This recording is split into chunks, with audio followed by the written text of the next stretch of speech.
بعطيكم قصيدة واللي هيض القصيدة سالفة. قد كنت سامر في مجلس مليان واكثرهم هالشعر، وشرى ليلنا كله في القصيد وفي الشعر والشعار، ونشدني واحد منهم وقال يا ابو حسن منهم فحول الشعر في نظرك، فعطيته مجموعة اسماء.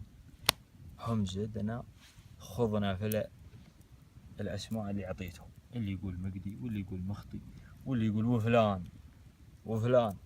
المهم شريت وقعدت وانا ساري اتذكر اللي حصل، كيف انهم سألوني وكيف اني جاوبتهم. لنفسي تلومني، لنفسي تقول تمدح فلان وعلان ونسيت عمرك، ترى ما عليك زود. افتهيضت القريحة بقصيدة، والقصيدة اللي بتسمعونها مجرد فخر ولا فن كل شاعر غيري، فيه قسمة من الشعر والمرجلة.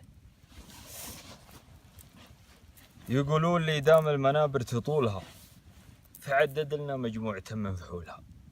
ترى الكيرعاني ناوي اليوم بالفخر، كما تفخر الفرسان بطيب فعولها. صحيح اعترفت ب7 شاع ذكرهم، لكن الصراحة هي النشامة بقولها. أنا سيد الشعار متبوع مذهبي، ما مثلي على عرض الأراضي وطولها.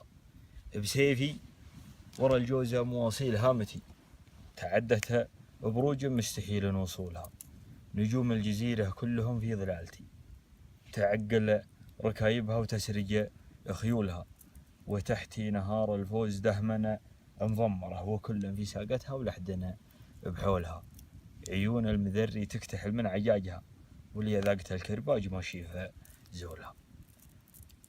عشقني عجيب الشعر والشعر مش لهي، ترحب بكنوزه وتطوي اسدولها. أفض البكار من المثايل بطوعها، وغيري من الخيبة تسحب ذيولها.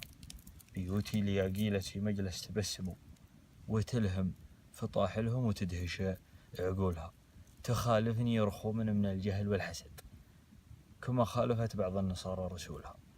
وصح الله لساني عدد بارق الطفل، تنثر على تهامه وحدر سيولها. وسلام.